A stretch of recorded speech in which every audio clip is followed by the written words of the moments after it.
Hi, and welcome back to Sheen Webisodes. It's the founder of Sheen, a brand rooted in sustainable elegance and ethical fashion, and today's host of Sheen Webisodes. Today, we are having a wonderful guest all the way from Bali, and her name is Desirée Dupuis. Desiree is a founder of VOES CO, which brands itself as the world's first global iconic vegan fashion brand, featuring designer shoes made from plants. VOES Co. is on a mission to pioneer the next generation materials to reduce plastic in vegan fashion industry, while remaining 100% free of animal materials, in other words. VOES Co. and its founder Desiree redefining vegan fashion by using innovative plant-based leather instead of using traditional leather or plastic, as we all know that, brands are using the cheap brands. But why does it matter? Fashion is a powerful platform for change, as we all know that too. And today's episode, we will be exploring how Desiree and her brand VOES Co. are contributing to be a more conscious, cruelty free world of style. So let's get started. Desiree Dupuis. That's me. Welcome to the show. Thank you, Jafraid. I'm super excited to be here and to chat with you about sustainability and fashion and veganism. It is. I'm actually very, very excited because all the guests that we ever had on our episodes, nobody was ever in vegan fashion. So I have a lot of questions too, and I'm very curious myself, actually. So I'm gonna be talking about it. Yes, let me just get comfortable, put my leg on. So yes, take us, introduce yourself to us, who you are, what you do, and yeah. Sure. Yeah, I'm Desiree. I'm the founder of VOES Company, and I'm a longtime vegan. I went vegan for the animals and really wanted to create designer footwear, first of all, not made of traditional leather, and really wanted a vegan brand that represented my values, an iconic brand. And so, since no one was doing it, I thought, well, I guess I have to do it. I have to solve my own problem, and I'm a natural born leader and entrepreneur. So have several different businesses over the past 10 and 15 years, and VOES is my latest project, my biggest project, and the one that means the most to me. That is perfect. It is actually beautiful how, there are vegan leather nowadays that we could use, especially in the boots and all that. And I'm actually more interested in the boots and in the shoes because I love that. I'm in fashion like clothing, but I love footwear more. So sometimes I think that maybe I should transit to the footwear, but but sometimes I think it's too late. But it's never too late. We never know.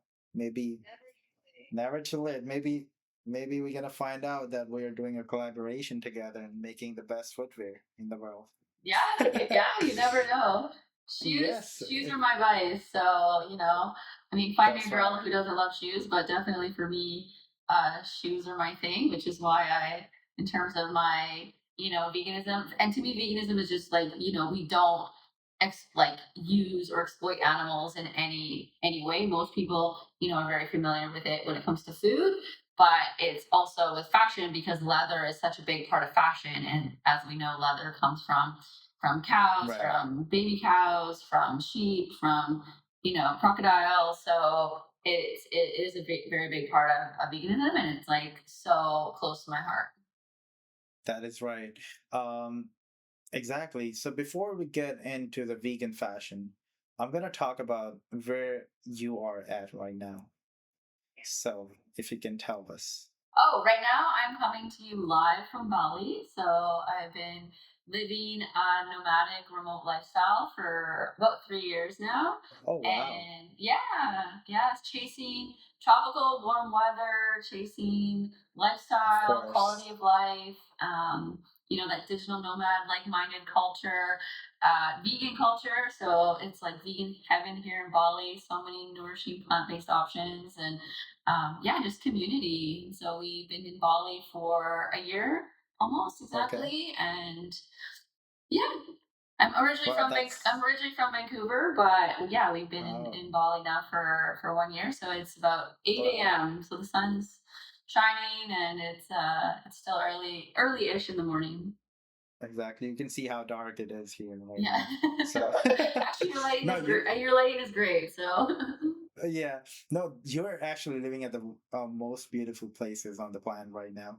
Uh, remember when we had a intro call some time ago? After we had that, I started having body reels all over my Instagram. And it was telling me what are the places, how cheap it is to live there, what are the activities that you could do.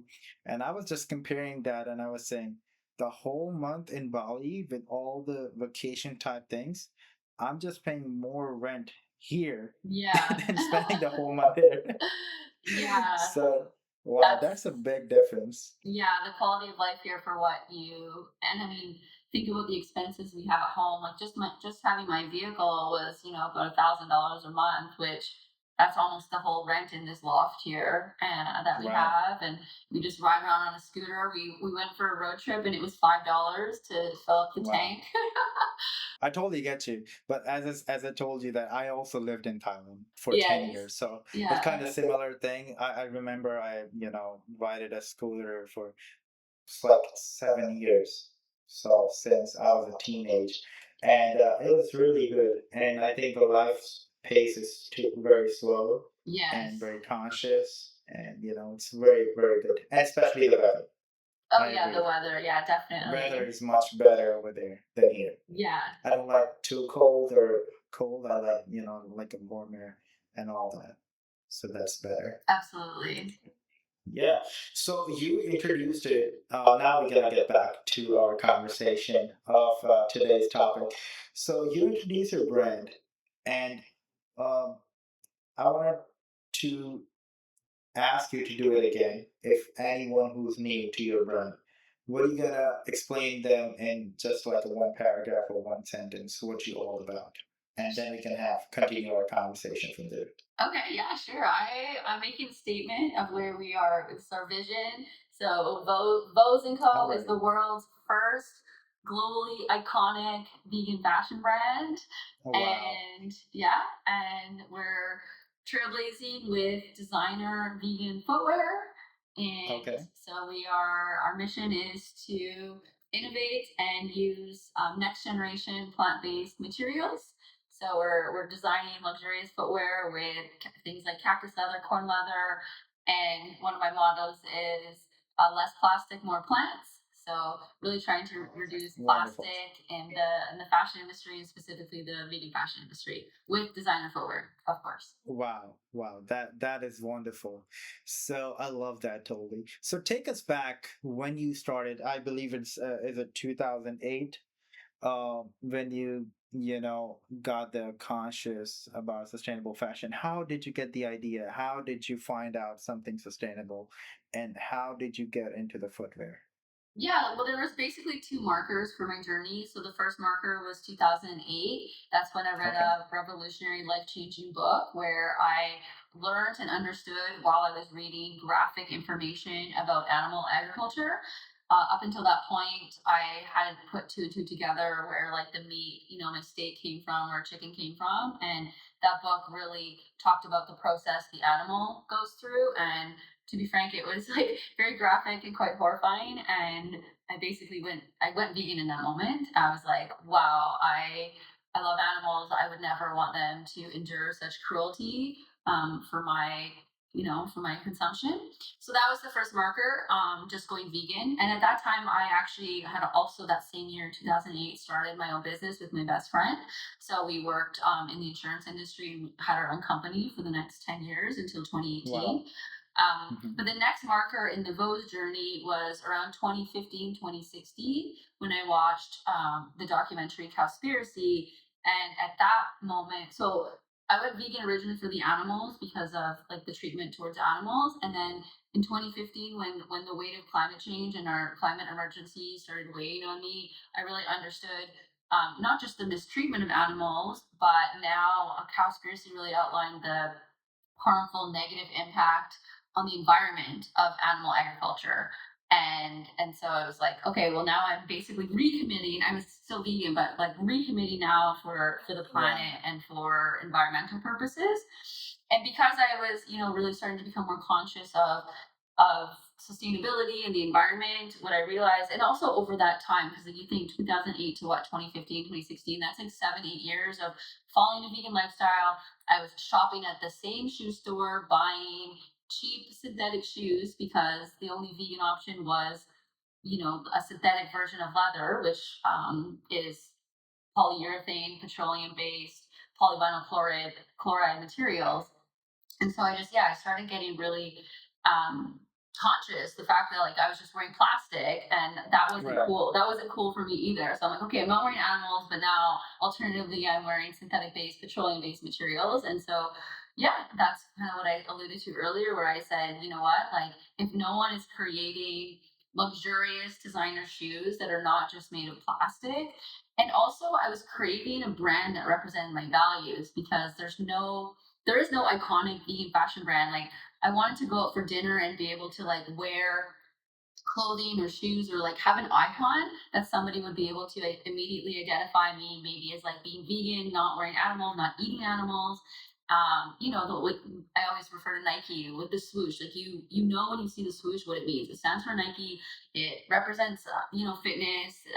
They were really focused on the running community, and so I'm like, where is that like brand that represents my values? And so put two and two together, and then I kind of downloaded the vision. I saw it in like a spotlight, like a big Batman spotlight, the our VOES CO icon, and just dreamed and had the vision that that would represent the values of veganism worldwide. And I'm just kind of slowly but surely being an entrepreneur, figuring out how to do it.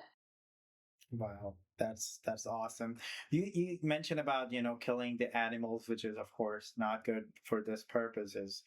Do you have any stats, or do you remember something? How many animals like crocodile and cows and whatever the leather we use, even fish leather, I heard of that people uses.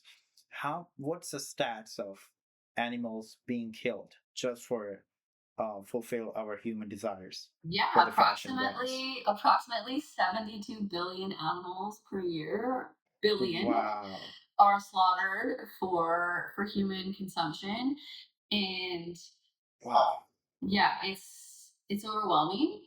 And I mean, people, I'm not good at math, but how much? I mean, 8 billion people, 72 billion animals. it's like 9 times. Yeah. 9 times more. Oh my God, that's too much just for the leather purposes. That's for animal agriculture. So leather, people will often misconstrue, or there's a myth that leather is just the byproduct because the animals are raised for meat, and then they use the skin for leather. But in fact, leather in countries like India, Brazil, China is we're cutting down the rainforest and to make room to cutting down trees to build land to make room for to grow animals because of the Right. demand for things like leather, which I would say it's a co-product. So the demand for leather only increases the demand for animal agriculture, and therefore the demand for more and more, primarily cows, but the rest of the animals. So and from a sustainability perspective, it takes 17,000 liters of water just to produce 1 kilogram of leather. So it's not just the land, the cutting down Wow. of trees, but it's also Also the the water. water consumption in order to produce leather. And that's specifically for leather. Wow. You said how much? 17,000 or 1,700 17,000 liter liters. per 1 pound or 1 kilo of leather. It's is it? I think it's more harmful than a pair of jeans. Yeah, it's definitely more harmful, because you think of like the toxicity that goes into. There's a big part of, so we don't just walk around wearing like the skins of an animal. You know what I mean? Like Right. it's high, like Exactly. to become leather. You take the rawhide, the skin of an animal, There's a Yeah. lot of like highly toxic, harmful chemicals like chromium and formaldehyde that go into processing the leather to make it like long lasting and durable. And and then of course all of those toxic chemicals also go into the wastewater. Um, and the humans that are producing and tanning the leather are often endure harmful health effects. So yeah, it's one of the most toxic industries on the planet. Wow, that's crazy. I never knew that stats before. And you also claim to be, the first ever brand to be, vegan like this. When did you find out that you were the first one? And how did you find out? Well, because that's why I created the brand, was because there was nobody, like I said, there's cheaper vegan options, Okay. and there are other brands that do, like Doc Martens, for example, now has a vegan Doc Marten boot, or a very popular brand in Vancouver is called Blundstone. They're actually Australian, um, and they're a leather based boot, but they do a vegan option as well. But in terms of Hmm. like a through and through fully vegan, brand that is really trying to, like I said, stand and represent the values of veganism. I created the brand knowing that there wasn't anything out there, because I, as a consumer, was looking for this, especially in North America. And that's not to say that Yeah. there aren't other, vegan fashion brands, vegan shoe brands. Matt Nat is a pretty big brand in Canada as well, and they went into they now have footwear and things like that. But again, they're still using plastic based cheap alternatives. And so in terms of iconic status globally, uh, yeah, I think whenever I do my research, I'm like, yeah, there's nobody that has the mission that we do. And also our ampersand in the logo, it's not just about veganism, it's also about sustainability, because the two actually don't go hand in hand. Just because something's vegan does not mean it's sustainable, does not mean it's healthy. I um, was about to come there. yeah, vegan just means animal free. Yes. But our ethos is vegan and sustainable. So good for the animals and good for the planet. So before we jump into sustainable vegan and vegan, you mentioned about cheap vegan of the Mhm. other brands that you said you did the research. What is the, I mean, what's the difference in cheap vegan material, and how did you made it better? What you did, which is better? Right. Well, that was the exciting thing that happened, kind of like divine timing, was as I was, thinking of VOES and wanting better. A lot, I mentioned them earlier, but a lot of the innovation in the space has exploded since 2018. So now you have the terminology next generation materials, which are actually, plant based, more natural, more luxurious materials. The cheap leather that I'm referring to is what we all know as plastic leather or pleather. So Oh wow. forever it was. Plastic vegan leather? Yeah, well, vegan leather was always just plastic leather, like petroleum based synthetic material that it's traditionally known as like breaking and peeling apart, and it cracks, and Yeah. it's just, yeah, it's not great. It's plastic. That's Yeah. I mentioned it earlier, but it's PU, polyurethane, PVC, polyvinyl chloride, and these materials are petroleum based plastic leathers. And so now what's happening with next generation materials, like I mentioned, you have what we're using in our Chelsea boots. So this is Oh wow. I love that. I this love is that. actually cactus leather. Okay. So it's 90% plastic free, bio based. There is a bit of a backing, and then our sneakers have corn leather. So we're using more plant based. These are next generation materials that are, yeah, you can kind of see they are show I it to love you. the The detailings. detailings. Yeah. It's just come a long way, the space, and there's even more. So now our next, we'll talk about it later, but as we evolve, we will get to some of the newer innovations, which are 100% plastic free. And my goal, my North Star is, once you're done wearing your shoes, the end of life will be compost or plant in your garden, or something like that. So they Wow. can like or in the meantime, maybe we'll get to the point where we can upcycle, and then eventually it will be, a true full cycle back to the earth product. So Yeah, yeah. that's good. But I'm curious about how did you get corn leather? How did Yeah. you So, make that? like I said, there are with next generation plant based materials, especially in leather, there are almost any vegetable and fruit you can think of. We are now making a leather, not we, but us in the space. I mentioned cactus leather, corn leather, there's tomato leather, there's apple leather, there's banana leather, there's mango leather, there's tea leather. So There, I'm sorry, I'm cutting you off, but when you say making a leather out of those things, do you mean that you peel the skin of the tomato off and make a leather of that, yeah, or and a lot of times it's made with like the pulp. So there's pineapple leather. So with pineapple leather, they're using the husks and the skin of the pineapple. I'll speak to Yeah, my own, the ones that we're using. And again, we're not the manufacturer of the leathers, but luckily there's all the innovation in the space where the suppliers are innovating and making these leathers. So with right. cactus leather, for example, there's one main company called Deserto. They're based in Mexico, and they Hmm. use the nopal cactus. So they have a huge cactus ranch, which Okay, they grow the nopal cactus plant.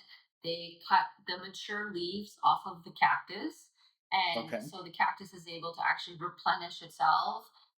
So it continues to reproduce up to, I think it's 6 to 8 times it can reproduce its leaves. And then they take the leaves of the nopal cactus plant, basically with their own processing, turn that into a pulp, and then it's, into like a film, and there's a backing put on it. But the sustainability benefits of the cactus leather is one, cactus grows with very very little water. It's just rainwater. When they right, dry the leaves of the plant, they're dried in a solarium, so there's no external like energy or heat required. um, right. the As I mentioned, there's already 90%, over 90% savings in water, with the cactus leather, and Wow. carbon emissions as well, because on the cactus ranch they're actually able to sequester carbon.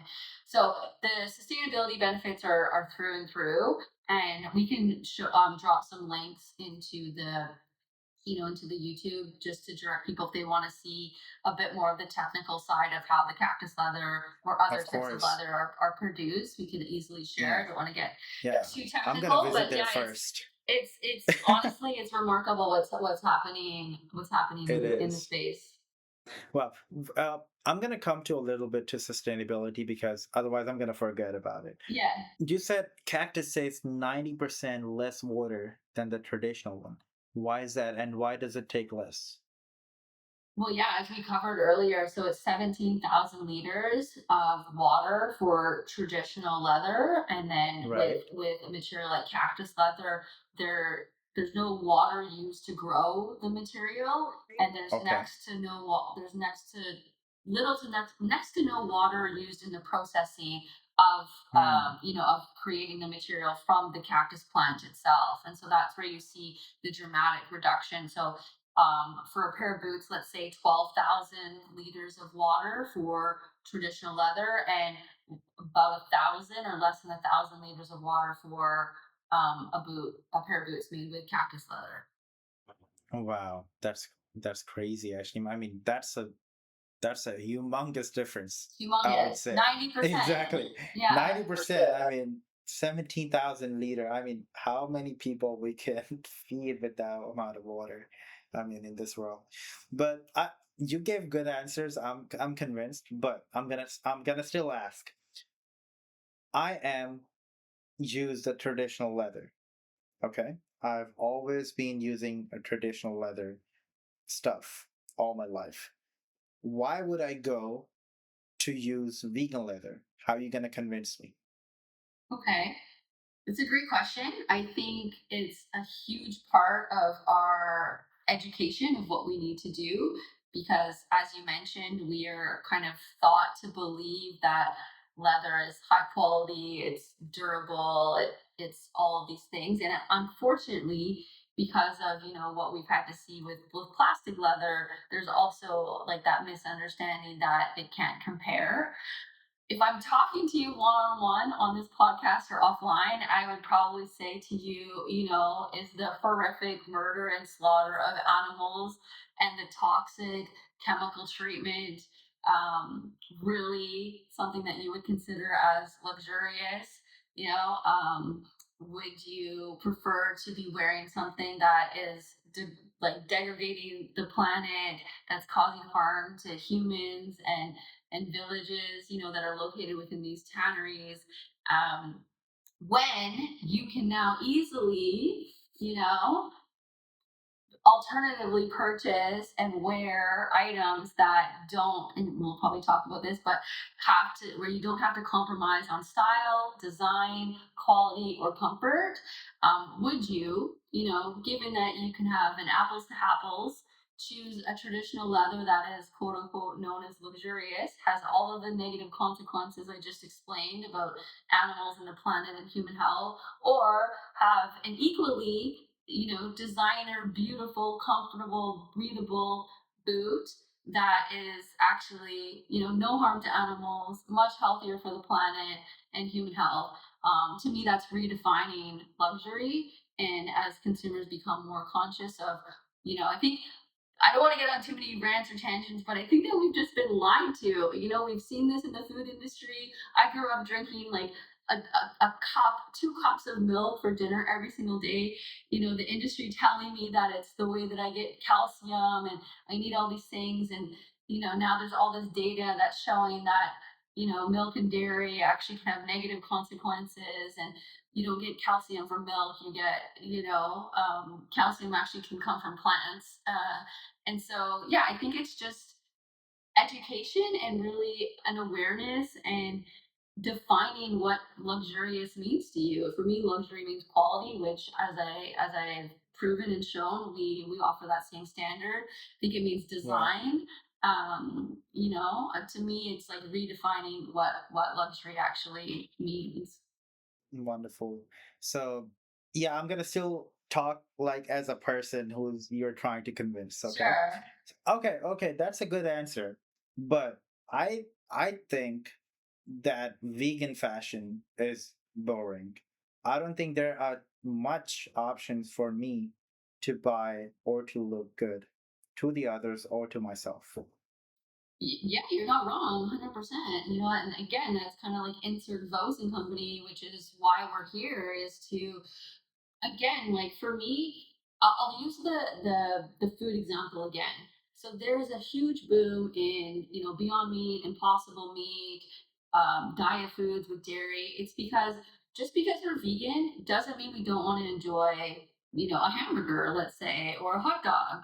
And the reason why nobody was eating vegan hot dogs is because they sucked. Like there wasn't a good vegan hamburger. And then a few years ago, you have this amazing innovation in the space, and now you can have, a pretty tasty hamburger that's made completely entirely of plants and animal free. Same thing in the vegan fashion space. Just because I'm vegan does not mean I want to wear hemp clothing, canvas clothing.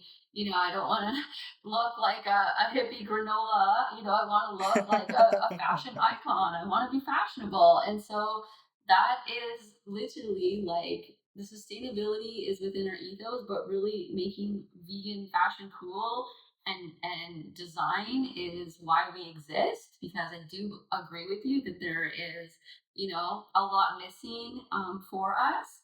So right now, and we want to include men in our designs, and obviously we're focused on footwear. But if no one is designing really cool things in terms of clothing and other things that are required for style, we're going to go into accessories, definitely travel accessories, so you can have sick, you know vegan leather, plant-based bags and travel accessories, and just look super dope with luxurious, materials and products that are better for the environment and much better for animals. And so that's why I think that it's like this conversation is important, and it's important for us to help trailblaze this movement so we can have better, higher quality options. Well, thank you very much. I'm a little convinced. Yeah. But still, I'm gonna wait for some more options to come in vegan fashion. Fair enough. Fair enough. No, thank you so much. But just a quick question about I asked this when you started, because I'm very glad, as I said, of course, to have you, and also you were one of the first one to start in this industry. And how fast did you see that this industry has evolved over the time? Is it in a slow pace? Of course, there's potential in it, but what do you think? How many years? I mean, it took to get here, and it was fast and slow. What do you think? I think the vegan movement took exponential growth around between 2018 to 2021, I would say. Okay. So because I've been living, as like following a vegan lifestyle for 15 years, when I started, living a vegan lifestyle in 2008, the word vegan did not exist. Like the products that I were buying, they were vegan, but they didn't have vegan on their label. We didn't have analog meats that tasted good, because forever you just had I call it the three waves of veganism. And so forever you had the OG vegan vegetarians that were vegan for the animals. And, the movement kind of grew slowly but surely, but it was like forever since the 60s and 70s, it didn't really grow or change, And then, like I mentioned, around 2015, with the environmental movement, that's how Beyond Meat actually started. It's Beyond Meat was the founder is an environmentalist, and he created Beyond Meat for environmental purposes, because he understood the effects of animal agriculture on the planet. So then around 2015, you had this massive wave of people that were now going vegan or being more plant based for the environment. So that you saw like a pretty big spike in 2015. And then when the movie around 2019, when the movie The Game Changers came out, this is where we had a huge uptake in vegan. You started to see vegan on labels. Even that shoe brand that I was wearing, now they were marketing themselves as vegan, because with the movie The Game Changers, as humans, it's always like, what's in it for me? We're very um, self motivated. And so what happened with The Game Changers is now you had all this evidence around personal health.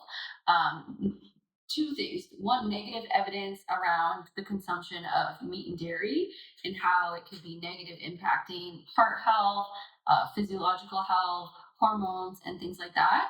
And then you also saw how beneficial, you saw Olympians and highly awarded vegan athletes being able to build muscle and like be Right. actually like incredible on a vegan plant-based diet, which I think just abolished any myth that anybody had out there about just eating like rabbit food essentially. And of course it was a lot more accessible, because now you had things like, again, I'll say it again, but like Beyond Meat and all the innovation that happened in the space, it became very easy for people to eat a more plant-based vegan lifestyle. And so that's where we saw like the hockey stick exponential growth around 2019, 2020. That's also around when the first two next generation materials came out, which is around 2018, 2019, with the pineapple leather and the cactus leather. And since then, it's just, I mean, I think you could agree that veganism has become like mainstream. For me, I went from seeing like no options on a menu, be going out for dinner and eating like French fries or a green salad, to almost any restaurant now has at least, a like vegan options, a vegan menu. Exactly. There's fully Right. vegan restaurants all over the world. There's Michelin star vegan restaurants now. Right. And Right. I think, yeah, I think that the percentage, the exponential growth has like weaned off a little bit. It's trailed off. But what I will say is growing is more of like, I think people don't like the label, because veganism, it can come with a negative connotation.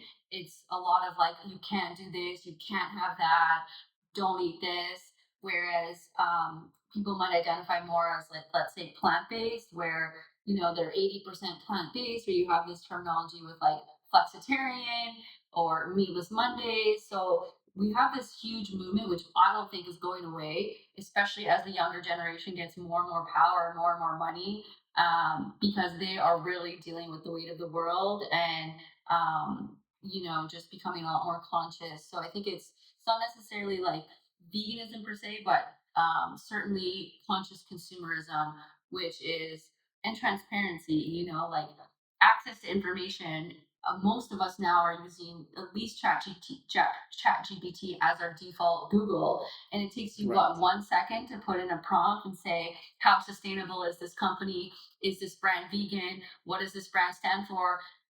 Anytime you look at wanting to buy something, you have information within 5 seconds at your fingertips to Exactly. know whether or not. And so, you know, like it's it's just so much easier now to make educated choices for consumers, and I think that's why the pressure is now on companies and brands to stand for something, to be better, to be more transparent, because you can't hide anymore.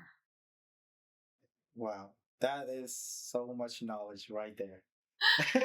That's a lot. I'm still, yeah, I mean, I'm still processing all the things, but it's so, I mean, I'm so surprised to hear all this and the things. And of course, some of the things I know, some of the things I never went to in details, but you're telling me now. And I'm also thinking about the things and matching, all the puzzles, that how it all started and how it keep going and what we're doing now in the industry. And of course, I believe there's a lot of still potential as we discussed before. So yeah, there's still so much. Uh, yeah, one more thing, that question that I'm gonna ask, because Sure. you know you are, as you said, and I also, it is a truth that you guys are iconic global vegan brand in this industry, that you have captured the market.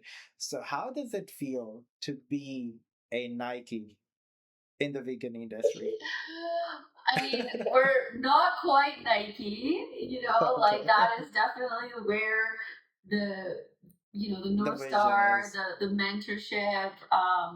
The reason I always reference Nike is just because, Phil Knight, the founder of Nike, has built this brand over several decades, and he started with a mission to make the best footwear for the running community, and now it's gone beyond just the running community. Like I said, you would be hard pressed to find anyone in the world that doesn't understand what the Nike swoosh stands for. And so for us, that's really what I'm trying to build. I'm trying to build our most loyal, fan base, focus on the vegan community, giving them the types of footwear that they've dreamed of, you know what I mean? exactly. And then, other people that might not be vegan, like it's just like me. I wear Nike runners. Do I run? No. Do I think that I feel cool wearing them because I might run one day? Yeah, sure.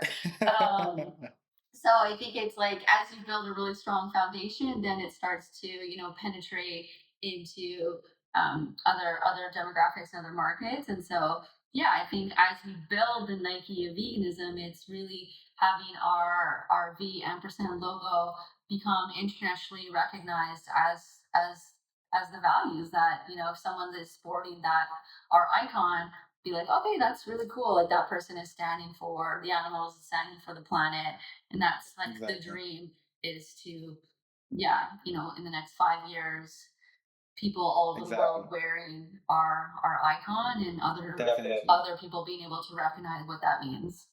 Exactly. Especially the people who are in this industry, or of course who support the vegan thing and the sustainability. So definitely, yeah. So we you mentioned many times about the V and the logo. I'm sorry I didn't continue that, but that was a purpose, on purpose. Now I'm Yeah, gonna get on that. it's probably So mirrored right now, but like you can see our vegan ampersand. So okay, because it's wow, the now V for that's veganism. beautiful. Yeah, so that's like, or the Starbucks icon, or like any of the McDonald's, like any of these globally recognized icons is what I have the vision for this to be. Definitely. Yeah, of course, you guys have so much potential, and of course, you did, and you're one of the first in the industry, so definitely you get the advantage of it. So, people recognize you, or maybe other brands who are gonna starting after you will, look at you as the inspiration that we want to Yeah, be like hopefully. that, more of that. Yeah. So yeah, let me get to the logo that you've been mentioning many times. How did you come up with the name VOES & Co?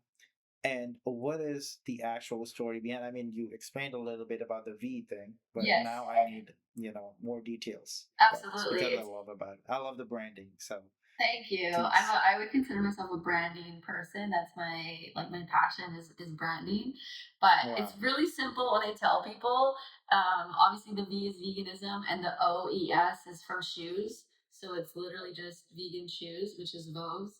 And then the ampersand, like I said, and company is kind of just like a way to say, it's not necessarily we're starting with shoes, but hopefully that gives us like a Like platform. Tiffany and Co. Like that, Exactly. right? Yeah. Right. Exactly. Yeah. So it's very Tiffany and Co. inspired. You can tell it's a bit dated. We might change to just Vose, rebrand because the and Co is kind of like of a very like dated era, let's say.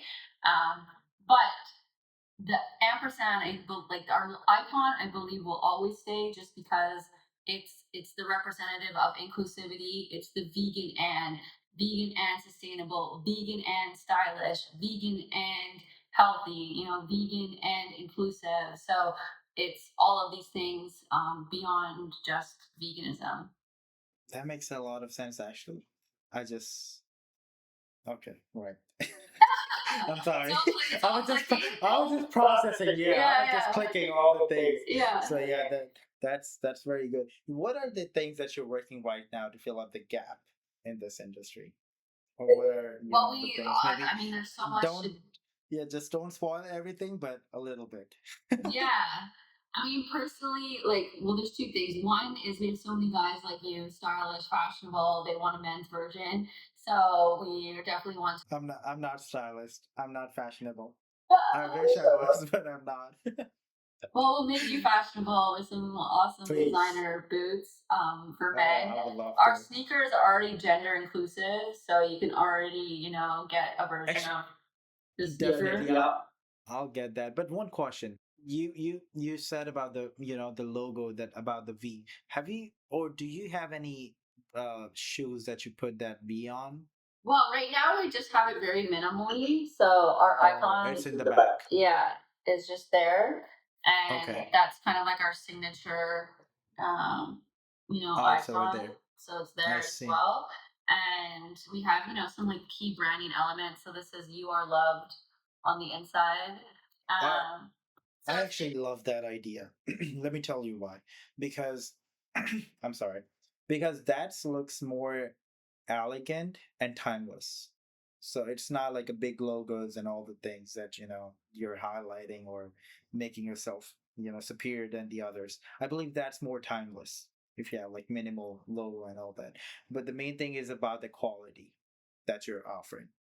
That's the main thing. yeah. I mean that's paramount. Like we have to. I think that's again going back to the discussion on luxury. Like luxury is quality, so that's paramount for us is to maintain high quality.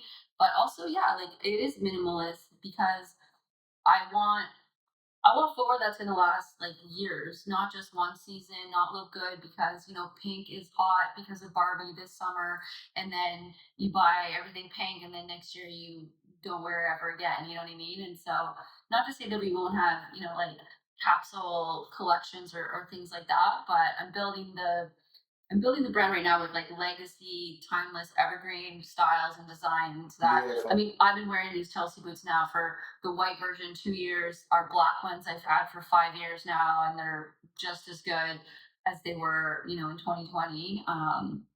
So that's the whole point. So with the collection, we'll continue with, Exactly. like styles that are like ballet flats, for example, a classic, black stiletto or, yeah, right now the brand is very black and white as well. So, my other pain point as a consumer, especially with online shopping, is I I don't enjoy shopping on a website where there's just like so much going on and so many options, so many styles, so many colors. So that's the other part of the experience is making it really minimal and easy for the consumer. It's just like it's not too many styles, not too many options. It feels like Yeah, very timeless, very elegant, very luxurious, and makes the shopping experience just like nice and easy. Wow. No, that is good. One more thing that I was thinking about. I know because I'm also actually that reminds me of one of my t-shirt that I've been using for 5 years now. When waste organization still looks like, I would not say brand new, but it's still good condition. I mean, all the prints and everything. That's the thing, the sustainable and quality that when you combine both things all together, it creates something beautiful out that you can, it lasts long. You don't have to spend money. Like you said, you're using this boot for like 3+ years or 2+ years, and it's still gonna go on. You just have to take care of the things too as a consumer. It's not like 100%. exactly. It has to be two ways. One, you get a good product, a sustainable and good quality, and then you have to do your own role to keep it like that, to take care of the thing. Exactly. And yes, I was about to say that, I totally get how hard it is to be in the sustainable industry, and especially as a founder of it. Um, because you have to source all the materials. You have to, all the headaches with the manufacturers, of course, if you don't find it, or you have to explain all your things that how you want it, what's your vision, even though you provide all the tech packs, all the necessary information that are needed, still you have to do a lot. So, did you ever thought of, sometimes to use like to change it or use some cheap materials, or somebody suggested you or the manufacturer when you were working with them and they said that we're good but they're not? Any experiences like that? Something happens to you along the way? Yeah, actually, it was a really strong gut check moment for me. A couple of years, 2 years ago, maybe, Okay. when our manufacturer we were having problems because a batch of the cactus leather that we received was subpar, was much less. Didn't match the quality standards of previous batches of cactus leather that we were using, and we were kind of at a standstill. Wasn't really sure weren't really sure what to do and how to move forward. And my manufacturer, um, they've been using a lot of recycled polyurethane, so it's more sustainable than like regular polyurethane. But because I started the brand primarily because I wanted to get away from PU polyurethane, type materials, even using a recycled polyurethane just like did not did not sit well with me. I'm like, no, like my whole brand, the whole ethos of the brand is around being plant based and, less plastic, more plants. And so, yeah, I had to stay strong. And honestly, there were moments where, luckily, I'm a huge fan of coaching. I was working, I have a coach, and because there, even within myself, there was like, I have different hats. One part of my brain is the economic efficiency. Let's just do this, solve the problem, get the production run done. The other part of me, which is like my heart, which is driving the brand, which is like no, like we can't compromise on this one issue. And so she said to me It is like, not easy. carve out space for you to have like an internal board meeting, because I still don't have like an advisory board. It's pretty much just me, and then like contractual, like our manufacturing partner, our logistics partner. But yeah, and even like a business partner I don't have. I'm calling somebody in right now. I really want to bring somebody into the business so we can have these kind of discussions. But basically, I had to have like Okay. my own internal board meeting around this topic. And of course, we stuck to absolutely we're not using polyurethane of any sort, recycled or virgin or whatever, in our production. And and yeah, so we did switch. We because the so I've mentioned the white boots are cactus leather. The black boots used to be cactus leather, but they are now corn leather. And we are continuing to evolve with our the materials, but um, yeah, I think that is one of the great things about VOES and about myself, is that it was always about the mission. It's always about the values. And so that to me is like, again, paramount. It's a non-negotiable. It will never be about money for me. It's always about helping to propel the mission, first and foremost for the animals, and secondly, it has to be better materials for the planet. um, Beautiful. I love that. I mean, yes, of course, I totally get you. That's why it's actually my pain point.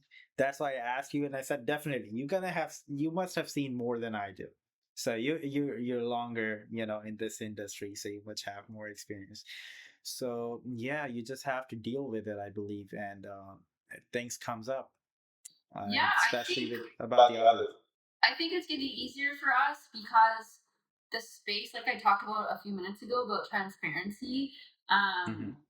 like manufacturers and the private label and the suppliers, they understand now, even there's a focus for them that we have to be transparent. You know what I mean? Like we can't cut corners. There's more and more mission driven brands that are pushing the suppliers to Right. have to up their game as well, because like I said, like again, you never want to cut corners. And for me, like it's not going to be an issue because we're values driven. But for other brands that don't necessarily have as strong values, they know it will affect their profit margin, because as soon as they are Of course. exposed or discovered that they said this or they're doing this or they've compromised on this, there's no hiding anymore. And so Exactly. now I think it's become easier for us that our values based, because the suppliers understand they've had to do better because consumers are Exactly. tracking supply chain now. Yeah. Yeah. And if you're not being on the standards or the promises that you make to even the brands, they're not Yeah. going to work with you because Well, it's yeah, like a we whole have chain, like a whole loop circle that you have. exactly, like Everybody has to be involved in this. well, and the risk is huge. We're living in cancel culture. We're living in, like viral. Like you do one mistake and it's all over the It's over. internet, and Exactly. yeah. So Actually, that reminds me of one more question. So when you started, should I still say Rose and Co or just Rose? whichever comes naturally for you. The Vols and Co's that give me more feeling. Good. So Vos and Co. Vos and Vols and Co. Co. Yeah. Exactly, Vols and Co's. So when you started Vols and Co, because at that time people were not so aware, and I believe, not believe, but maybe I think that of course there would be not much manufacturing options at that time. So how hard was it for you at that time? You were in Canada or you were in Bali?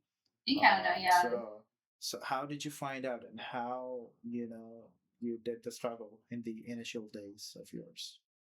I'm sorry, what is the question? Like in terms of like vegan fashion or the Yeah, manufacturing? when you started, what challenges that you faced to find the good manufacturing who truly works in this industry and understands it? Yeah, many years. I mean, I we first were so it took me 2 or 3 years just to even produce a prototype, because I was really trying to stay in North America. I was Okay. working out of Vancouver, Canada, living in Canada, and I couldn't find anybody in Canada to do it. I eventually found a private label manufacturer in Manhattan, New York, to work Oh, with. By the time I wow. hired them, I literally sent off the purchase order and the wire transfer in January of 2020, like late January into February. And then of course, like that just fizzled out a couple weeks later. New Yeah, York was one of the first places to shut down because of COVID. And so it took exactly. me an additional 6 months to get my first prototype from them, which eventually I did in July of 2020. And then working with them ended up being a nightmare because they obviously dealt with their own, supply chain issues, manufacturing issues through 2020 and 2021. Right. And through the process, because I ended up when I first launched, I basically launched the brand in 2020 with a Kickstarter campaign, and using just the prototype that I had from New York, we sold, like we basically did a pre-order campaign, and so we did a very small batch production of 100 pairs of the signature block Chelsea Harlow boot.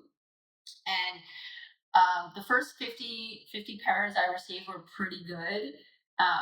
But it almost took 2 years to fulfill, an order of 100 pairs of boots, and 25% of them were actually Wow. unsellable. Yeah, there was like quality issues, big mostly with aesthetic quality issues. So we were embossing the logo on the back of the heel, and half of like 25 pairs, the logo embossing was either like burnt through the material, or it was like double branded, where it was like blurry. It just looked horrible. And so that process was like Wow. excruciating, trying to work with them and fulfill. And I was like, I cannot scale a company with this partner. And and then finally we found, which is fantastic, because we found our current manufacturing partner, which their name is Ahimsa, which stands for non-violence, non-cruelty. And so they are a fully vegan manufacturer. They're based in Brazil. And so for now we have Wow. found, and they do understand, they do have an environmental focus as well, and obviously are completely animal free, cruelty free. And so Nice. it's been a process. It's a It is. continual process of, You again, keep keep evolving. evolving. Right. You keep evolving, and you have all these things. You want to make it sustainable, but you want to make it, yeah, it's just like so many components, right? So but we've landed where we've landed, which I feel, yeah, really good about. So what was your feeling when you hold your first prototype Chelsea boot? Oh my gosh, I was elated. Like it was probably 5 years in the making since I first, had this the vision, Wow. and I had never used cactus leather. I had swatches, like I got samples of the material and thought it looked beautiful. But to be holding my prototype made of cactus leather, it fit me perfectly. I couldn't believe how comfortable it was. There's a video I have of myself when I received the package. I was just like jumping up and down, and Wow. yeah, Share that with me. had it like I want to see that. had it displayed in the house, like just like, oh my gosh, this is my golden child, my golden boo, my first ever prototype. Of course, yeah. You put a lot of efforts behind the curtains, and then once you get the thing, I remember myself too. You just you said you achieved something, even though you just got the product, and that's it, and you feel like, oh my god, I accomplished something, which you did, of course, because you put a lot of efforts. Of course, well, So seeing something two come to life. two questions that I'm gonna ask all together. First is how much, because of course when you become a founder, and if you're, as you said, 5 years in the making, how much education that you search for the things here and there and learn about this industry and the vegan leather, how this works, and about the boots. How was your journey in that? First is this, and the other question is, what is your favorite type of leather? That's a great question. Yeah. Which one you You want want to to go go first? first? You You could can do do either. either. Right. I mean, right now my favorite leather, I love our cactus leather. I love the fact, like, I just love the cactus plant. Here Okay. here in Bali, there's so much cactus, and if I spent a lot of time in Mexico, there's so much cacti. I love the story of the ranch and the sustainability and how they cut it and how they grow it. Um, for me, I think it was because it's my lifestyle. Like, it's not like I'm trying to do something that's like arm's length, or I don't care about, or I see an opportunity. It's like every single day, every minute, I am consuming something. And especially now, anytime, like you said, and we talked about Bali, like your whole feed became, all the stuff about Bali. So you can imagine that most of my feed, especially on Instagram, which is the primary social media platform that I use, it's so much vegan content and vegan education. And so I don't have to go out of my way to look for it, because it's kind of in my daily life. I would say in the beginning there was maybe a lot of research, again, trying to figure out, but at the time there was really only the two. There's only cactus leather and pineapple leather. And so, it was just reading about those two, and then we decided to move forward with the cactus leather. Obviously, I just told you about kind of like my story with finding a manufacturing partner.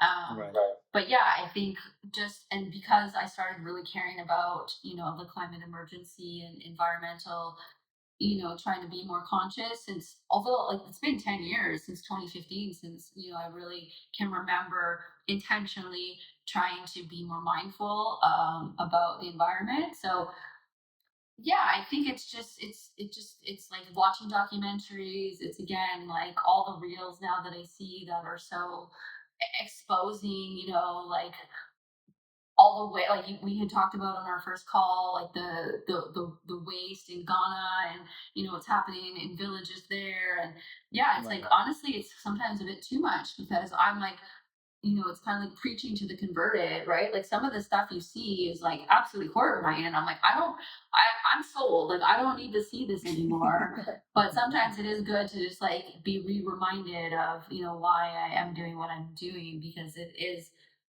it's horrible to see any videos or images of what's still going on, and like it's just horrendous to see what's happening with the animals. But yeah, I think hopefully Yeah, that answers your of question. course, the animals and the people, of course. That's a whole concept of this. Should save the people and the planet because Because uh, we have to do it. I mean, there's no other way. As I believe you heard that Europe has banned fast fashion. You heard that, yeah, and also they're charging the influencers who are promoting fast fashion brands.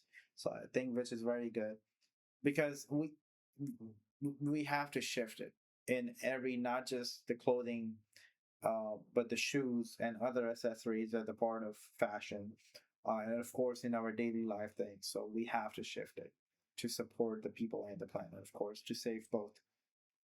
So which is very thoughtful, and I'm very glad and I'm so grateful that you started this, and you put a lot of efforts as you were just telling.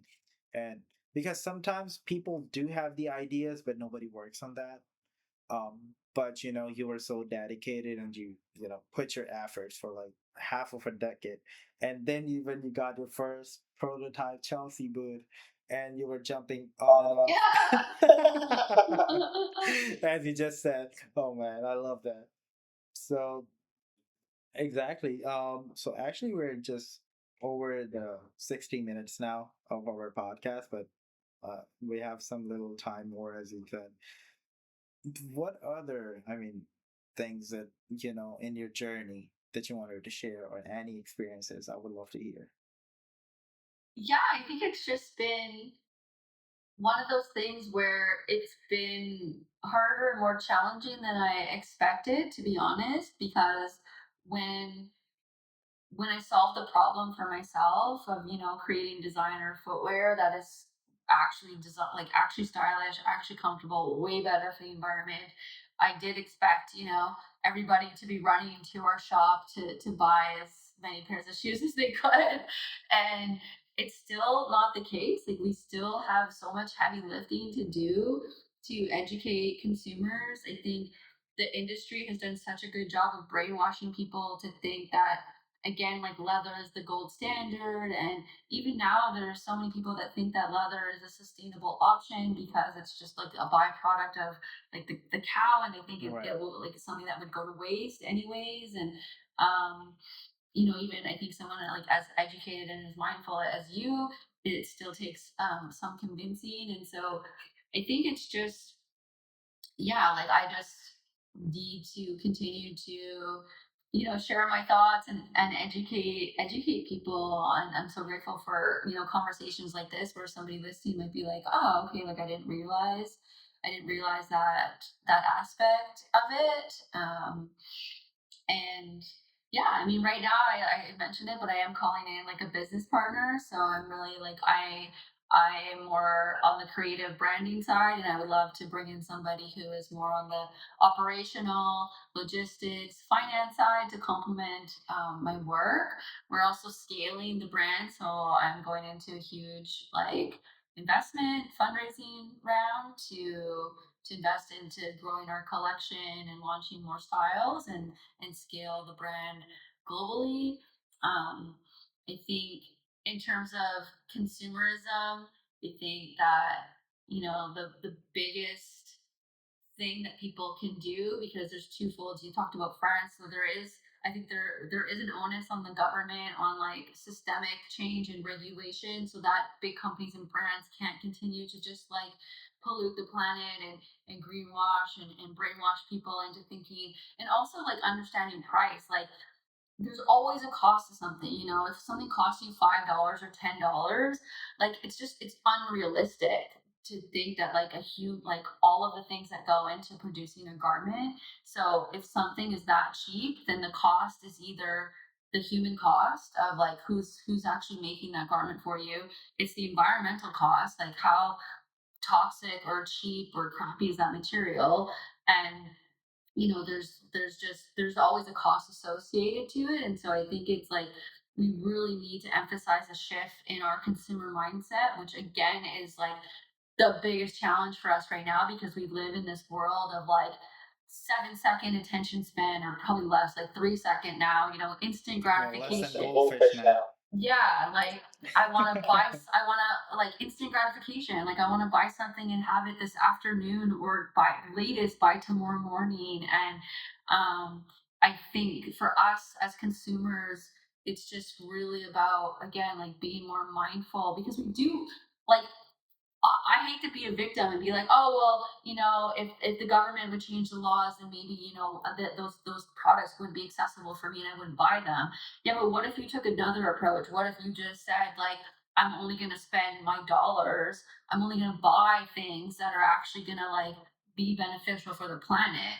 You know, think a little bit beyond that because at the end of the day, if we're no longer buying from H&M or from Sheen or you know from like these fast fashion producers or from you know even like the big leather companies, if we stop buying from them, then they no longer exist or they have to pivot or they have to respond to consumers because at the end of the day consumer demand is what drives the economy. And Exactly. so, and what I always say, like you know, it's so easy to find out anything you need to know about a brand or a company now. And so before you're going to hit that like buy now or that shop button or you're at the till somewhere, do a quick little search. And if you can, like find the same item or similar item from, if you can support an independent brand like VOES CO, or you know my one of my friends has a vegan luxury bag company called Jean and Jack's.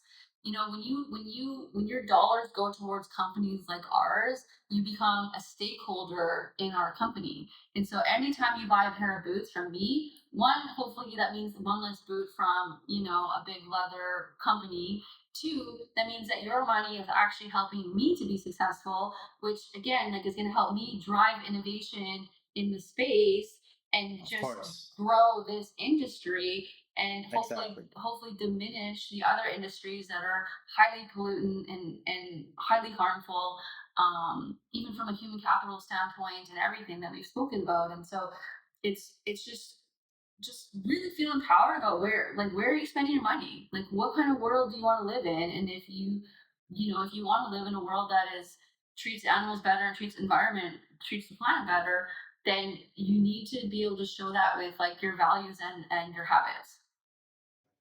Totally agree. That's right. One person can't change, but if we all, get together and become a one voice, definitely the big companies and the big corporate, whatever they're doing, they have to stop or they have to make the shift. They are making the shift. They will be making a shift for sure in the future, but there is no way of producing the fast fashion, the cheap fashion anymore. But why not now? Why would we would have to wait for that moment to come in when we have nothing else and people are just dying or animals are just getting slaughtered just because to get their leather. A lot of crocodiles extincts because of we kill them and all the other animals just because of the leather. So these are the things that we have to consider. um we have to be more aware about these things, I would say. Yeah, I think that there's no lack of education. It's just whether or not you want to turn a blind eye and you That's right. know let That's someone right. else solve the problem and not care about it, or if you want to be like lean into it a little bit more because I know it can be overwhelming. But again, just like small habit changes, taking a beat or a moment to do a tiny bit of research before you buy something, yeah, just trying different things in small ways can make a big impact as each of us do that. I mean, that's how crowdfunding became so successful. You know what I mean? It's if a million people all gave $1, that's $1 million. That's like Right. it's it's it's nothing off of you. Like to donate $1 to something is nothing. But if but it only works if everyone does it. You know what I mean? So we can't be like, oh, you know what, they've got it covered, it's all good. I can just still stick to my leather boots. It's like, no, we are all a part of the team. We all need to be a team player. We all need to do our role and like take on our Exactly. part. And then that's where community and like collaboration actually makes an That's impact. right. But we One can't be move at a reliant on. time. Not you just don't have to, make the big moves. Just a little bit here and there. That will be more effective. And if we all do it together as a community, so definitely it will, change the industry that it looks right now. So yeah, thank you so much, Desiree. We're about to be closing, but I'm gonna bother you a little more with a few more questions of the closing. So I just want to ex- tell people what is the future gonna be for Rose and Co. Yeah, the future. I mean, we covered it. We are like trailblazing to be the world's first global iconic fashion brand. Hopefully, Definitely. expanding our collection.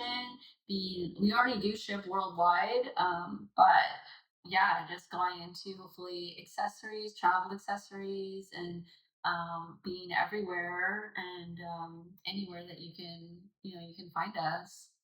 Wonderful, wonderful.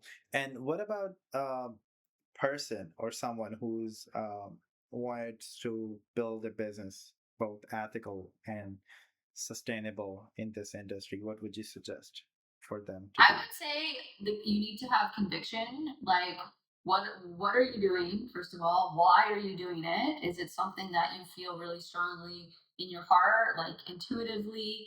Because it's not easy. Like, it's not. I always say this, but if you're an entrepreneur, the typical graph where it's like, oh, I think success is like from here, point A to point B, and it's a straight line. It's like, no, no, no, no. To get from here to here, it's forwards, backwards, up, down, all around, like this crazy. So in order to like navigate the waves of that journey, you need to have a real strong why. And Exactly. whatever your why is, it doesn't matter. It's just it has to be within you and it has to be very, very strong because otherwise it's going to be hard to get through those moments. Um, and I think resources. So anything, if whatever industry you want to go into, find out. If you want to go into footwear, talk to me. If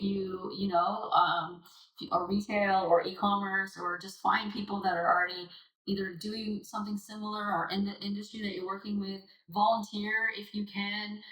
Help out, build your network, and don't be afraid to reach out and to ask questions, but also like add value too. People our lives are pretty busy. People are pretty at capacity.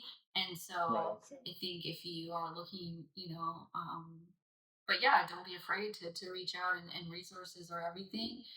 And But I definitely believe, especially in the footwear industry where you are at right now, if I wanted to start it today, I don't have to wait for 5 years to get my first pair of shoes. yeah, You no, guys. So right now, there are enough people or the manufacturer, enough awareness, I would say, that you could get your order as soon as possible. oh yeah, absolutely. I mean, you can. That's the other thing too, is like That's just start. ridiculous amount of time.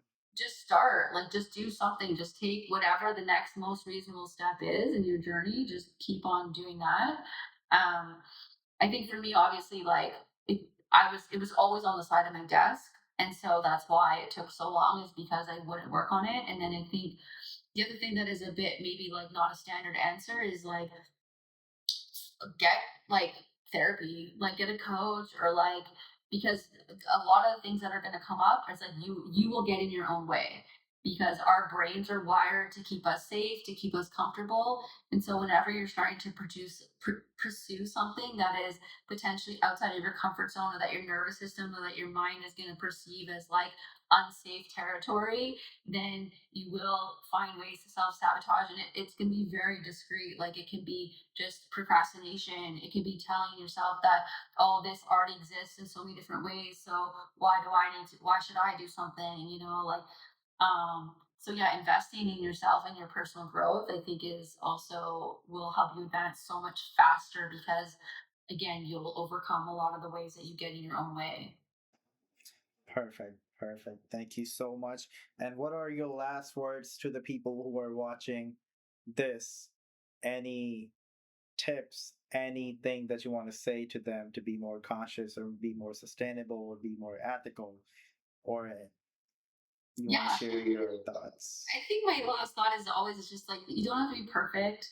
Like I think that's why people get stuck is like it's like an all or nothing. Like or as soon as they make one mistake, they're like, oh, I can't do this. So it's just like I think it's like a diet. You know what I mean? You can't just eliminate something from your diet for like 7 days or 10 days and then expect to just like change like overnight. I think it's like it's little habits, and if you mess up, it's okay.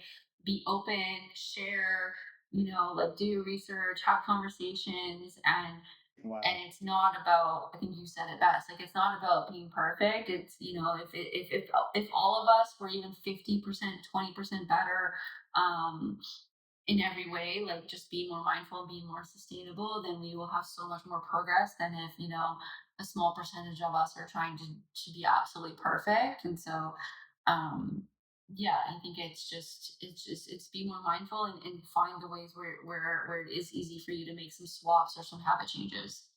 Wow. Now I think that's actually the wonderful advice, not just to be sustainable, but in every aspect of our lives. We can't be 100%, like be perfect. But, as we see right now on social media, that we think that other people are perfect and we're not. If you one day you're not able to do that, the next day you just stick to the habit that you started, because we're all human beings. Things happens, or sometimes you don't get the time.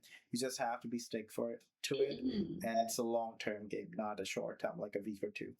Oh, It's like a totally. habit that you have to build. Yeah, and some of it does require a little bit of like maybe a bit more heavy lifting in the beginning. Like, if you find Yes. yourself buying water every time you're out, like maybe invest in a sustainable water bottle and then try to remember to bring it. And then you forget it and you still have to buy water or like whatever. But it's just like, it's these small things. Or again, like make a rule for yourself. Before I buy anything, I'm gonna wait 24 hours, or I'm gonna make sure I do, Yeah, that works actually. That do truly a one works. minute. I'm gonna set a timer and do a 1 minute quick search on Google or ChatGPT or whatever your favorite resource is. You know what I mean? Just like make a couple of rules so that you can take a step back and be a bit more mindful. Um, I do think if anyone really wants to like make the biggest impact on the planet is looking at where animal agriculture is in your life, um, because it is one of the most destructive and harmful industries on the planet. So if it's whether it's in your diet, if there's ways that you can, be more plant based, choose an alternative type of milk, like organic soy milk is a wonderful option. Um, like again, if you're buying a vehicle, does it have a leather interior, your couch, what is it made of? If you want to get a new leather jacket, can you get, a nice vegan leather? And yeah, where can you replace plants with animal products in your life? Wonderful. Thank you so much. And where can people find you, please? Yes, please connect with me. I use Instagram the most. I'm at Desiree Dupuis. And then our brand Instagram is at VOES _and _co, VOES and co. And please reach out. I'm still managing our socials, so I love to hear from you. My biggest emphasis right now and intention is to build our community. I want to find those like-minded people that care about the planet, care about animals, want to do better, want to be a part of this community of driving the movement and the brand. And so, yeah, find me. On my YouTube channel is Rose and Company as well. So, starting to do some series on leather and vegan fashion on YouTube. So, yeah. Wonderful. That would be great. And also the links that you shared was mentioning before about the leather thing. Just Mhm. please share that too. I'm gonna be mentioning that in under our video. Absolutely. Yeah. Definitely, that would help. So thank you so much, Desiree. It was such a pleasure. I learned a lot from this. There were so many things that I never heard before, and I did now. And I'm so aware of the things in this industry, especially in the vegan industry. So I know, and I'll be more conscious of it. One more thing that that I just wanted to be clarify. I'm not a person that stick to the regular leather. I was just pretending to be that. So to be the person who's actually stick to it. So how are you gonna convince that? So yeah, thank you so much, and also you guys for watching Zacian's episodes. I'm so surprised. The more we digging into it in this industry, the more passionate people, the more knowledgeable people, the more people who are actually making the change in this industry are coming up. And I would love to share these stories to the people to learn and to be more aware about it. So it's so lovely to have you here on Station Episodes. Thank you so much, and thank you so much to you guys, and you guys have a good day then. Take care. Bye bye.